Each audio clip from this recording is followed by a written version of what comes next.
1983, Caroline de Monaco sur Guenari avec Stefano Cassigari, les Joanessa et Simone Bellato. Vraiment le champion du monde de cyclisme. Alors, dans le gendarme et la sœur, la bonne sœur Jacques.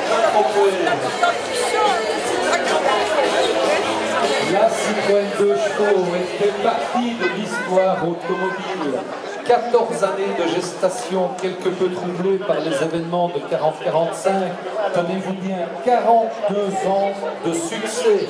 Conçu à l'origine pour remplacer la charrette, elle est devenue le symbole d'émancipation des ruraux comme des citadins.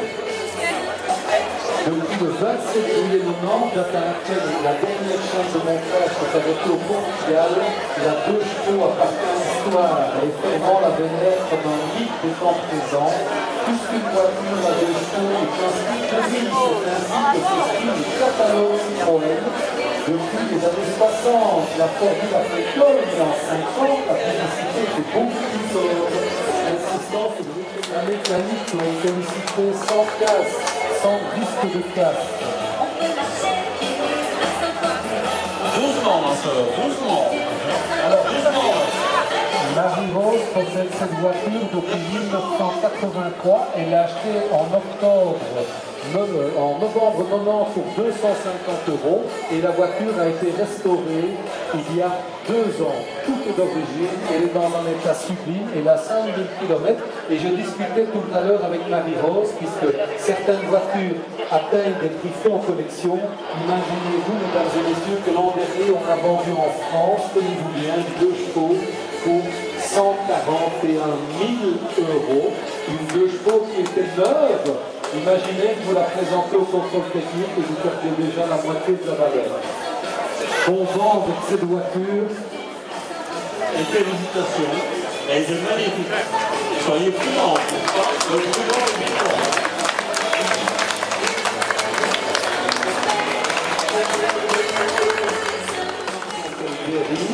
Celle-ci est une 1890 chevaux, magnifique d'origine. Elle était également disponible en GLI, c'était la GTI Cabriolet. Et à l'instar de la Saab 900 classique, on peut dire que la Golf Cabriolet assure toujours. Bien plus que Golf 3 Cabriolet dont l'avenir en collection sont hypothétiques. Accessoirement, dans tous les cas, les passagers arrière ont besoin peut-être d'un masque à oxygène à partir, et ça aussi, c'est la vie de grand air. Merci. Sans alcool, donc il peut circuler. Ah oui, 200 km. Ah oui, on nous demande la parole. Monsieur Grégoire Augustin. 1991, souvenez-vous de Weiner Helbert et Bertrand Gachot, le Belge qui remporte les 24 du Mans sur une voiture en voiture rotative. Ayrton Senna est champion du monde de Formule 1. La Lotus Elan. Et oui, elle s'inscrit dans la continuité des petites Lotus des années 60 et pourtant lorsqu'elle sort en 1989, les puristes qui au scandale, la nouvelle élan est une traction. Colin Chapman a dû se retourner dans sa tombe. Les péripéties de la maison Lotus après la disparition de son créateur en 82 n'ont pas manqué d'affliger les amoureux de la marque.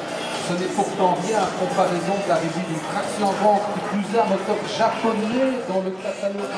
Seule personne qui connaît cette firme. C'est une firme d'Allemagne de l'Ouest qui est disparue en 1983 pour faillite et qui était spécialisée dans l'enduro et le motocross.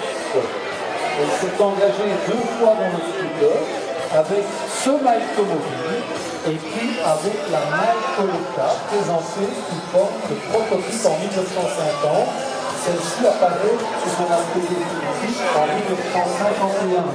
Imaginez qu'après la guerre, on avait dit que ces gens d'engins se déplaçaient.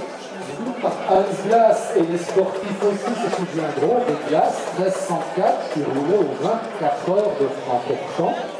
Vincent Watt nous présente un véhicule tout à fait original, puisque la firme de Hans Glas était installée à Dingolfing, tout près de Munich, et elle fait partie du giron BMW depuis 1966. Les derniers coupés glace et les dernières places 1304 de 68 présentent d'ailleurs une édition BMW. La firme Glace avait été fondée en 1883 en tant que constructeur de machines agricoles. C'était une entreprise florissante en Bavière. À la fin des années 40, la demande de machines agricoles faiblissait et l'entreprise a été incitée à fabriquer des scooters tout à fait par hasard, puisque c'est le fils de Andreas Glass, qui, visitant le salon de machines agricoles en Italie, a eu l'idée de construire son propre scooter car il a découvert en 1949 le scooter Vespa 4D. Enthousiasmé par ce véhicule, il est rentré en Allemagne avec un exemplaire et sous sa direction, il a développé son propre scooter. Le développement a commencé en 1950 et il a surmonté le problème de maniabilité du Vespa. Le Vespa a un problème avec son moteur en porte-à-faux latéral. Il a des effets de masse, bleu clair, bleu sarcelle, effet métallisé et noir. Alors, il faut vous dire aussi qu'on peut que féliciter Vincent Braque. Je ne sais pas si vous avez prêté à l'exposition de motocyclettes qui est ici sur la place. Toutes les motocyclettes pratiquement viennent de chez Vincent. Et l'exposition de motocyclettes que je vous invite à visiter est exceptionnelle. Merci M. Braque pour ce merveilleux logo P54 équipé de son. Au milieu de la production, on sortait 47 exemplaires par mois. C'est à la fin de l'année 50 que Vincent s'est publié. Enfin, à la fin des années 60, la plupart des citoyens tchèques et slovaques, préférant alors acheter une Skoda ou une Lada de seconde main plus performante et plus habitable, les ventes commencèrent à décliner et la production de Velorec va prendre fin en novembre 71 après 16 700 exemplaires construits. Une voiture tout à fait originale et exceptionnelle, comme on en voit pour Rétropolis à Spa. Mille merci, M. de Mulder, pour cette magnifique Velorec.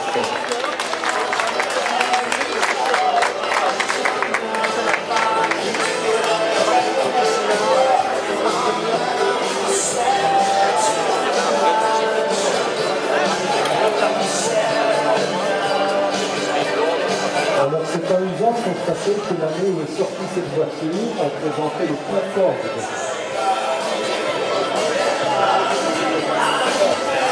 69, l'année a été construite aussi de Velorec. Elle a marché sur la Lune avec Catherine et Armstrong, restant au commerce d'Apollo 11. Georges Pompidou est élu président de la République des Américains.